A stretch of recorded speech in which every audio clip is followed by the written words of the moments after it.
I am now going to answer some of your I am now going to answer some of your questions. And the questions were fantastic, but they almost came in reverse.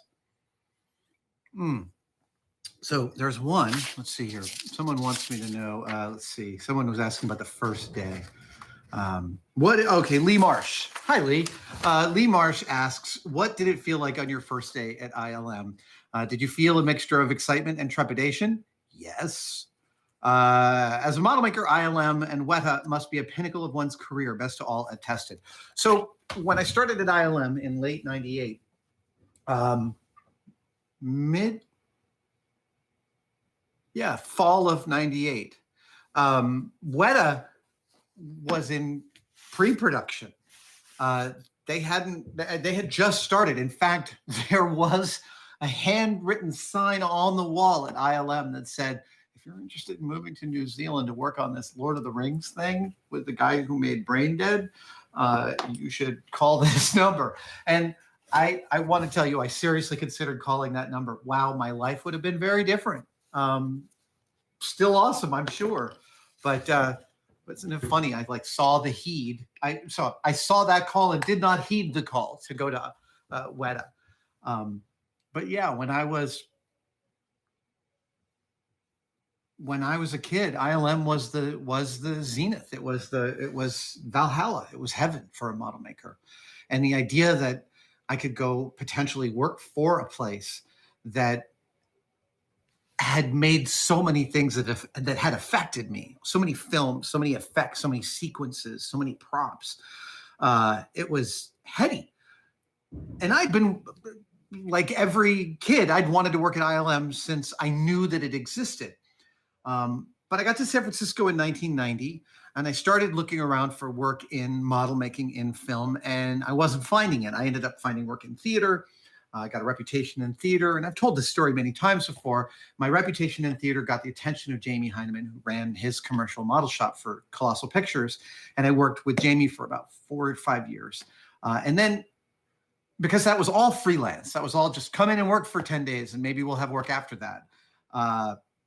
At the end of 4 years with Jamie, I took a job for Zoob, which is a building toy based on ball and socket joints. I think they still make Zoob. Back then, it was a startup. It was its first year at Toy Fair.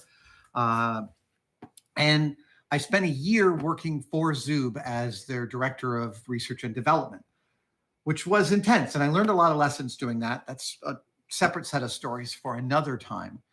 But when I finally left Zoob, I was looking around and thinking, okay, so clearly I now know myself and I know I have to make things. I have to get my hands dirty.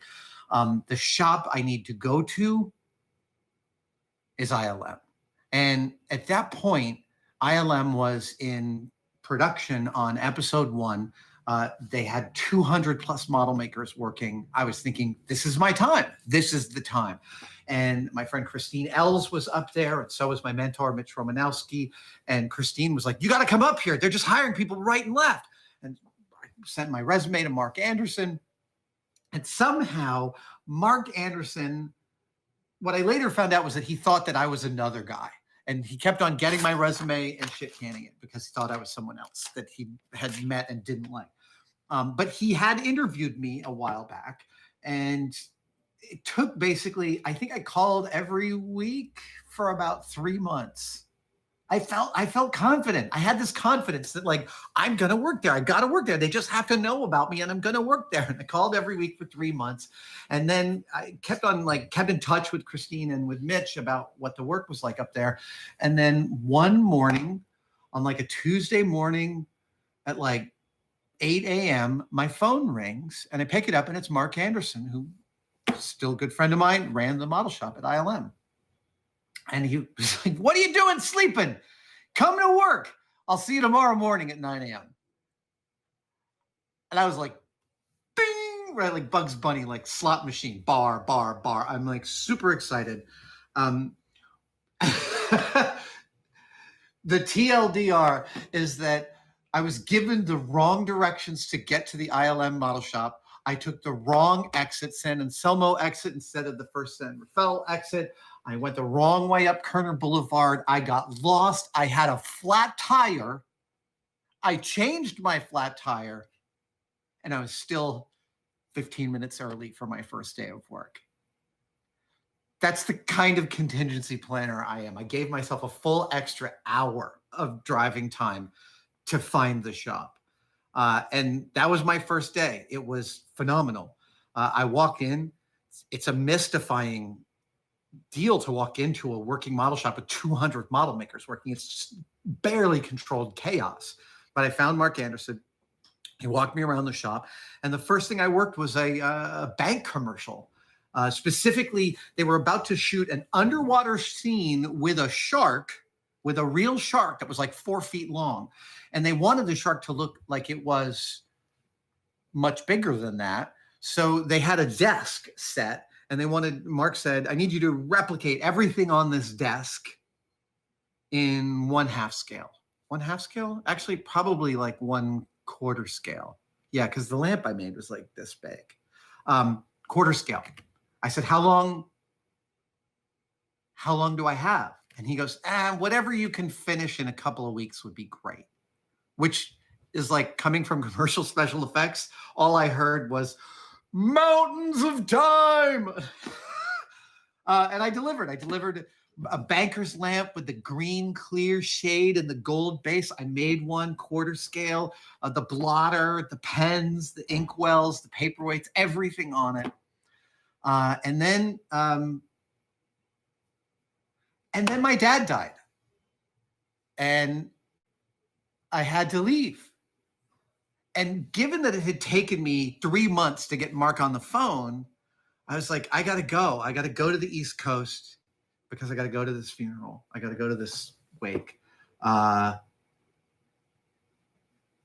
What should I do? And Mark said, well, give us a call when you get back. And I was thinking, it took me 3 months to get you on the phone the first time. And I just said, how about I'll just show up on Monday 2 weeks from now? And he was like, good enough.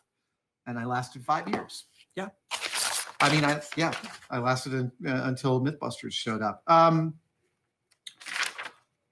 Can you be specific? Ivan VK, Ivan. It's probably Ivan. Ivan VK wants to know, could you be specific as to what you worked on at ILM? Like, which movie did you do an object or a prop for? Okay, I'm going to do this as rapid fire. I worked on episode 1. I worked on the bank commercials, so I did this giant crane. I did this desk in 1/2 scale. I did this giant machine that tore up a building that actually worked, and we made buildings that it tore up. It was really beautiful.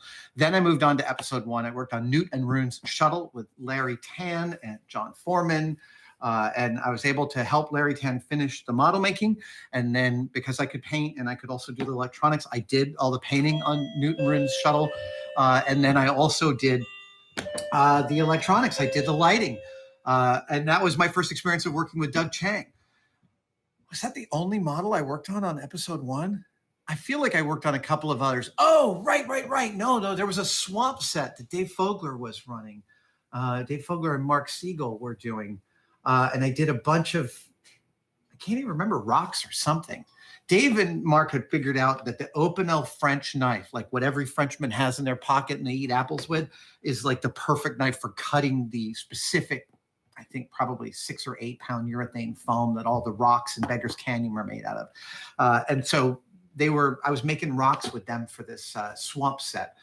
Then after that, let's see, I worked on Space Cowboys, AI, Terminator 3, Galaxy Quest. Galaxy Quest, I spent 2 weeks on it. It's by far the best movie I worked on my whole time working in film. I built the part of the Thermion dock that the ship crashes into on its way out on its maiden voyage. That piece is still available at the Prop Store of London's website, by the way. Yeah, so you can buy a piece of my model making if you want to fork over the dough. There's a thing that happens in film, which is most of the projects you work on aren't awesome. I mean, they have awesome components to them, but they aren't awesome. You know, Terminator 3 is fine. It's fine. It's not insultingly terrible. It's a fine movie. It's really hard to make a movie. This is the thing, is that, like, I want to say, I don't love all the movies I worked on. I don't love most of the movies I worked on, but it doesn't mean that they're bad movies. It doesn't mean that they were made by dummies. It's hard to make a thing I'm really cognizant of that. So I don't want to be in the position of like trashing something that, we all worked so hard on. However, there's a term in film, which is when you're busting your ass to make something beautiful for a film that's not great. It's called turd polishing. And that's where we got the idea to make that Mythbusters episode.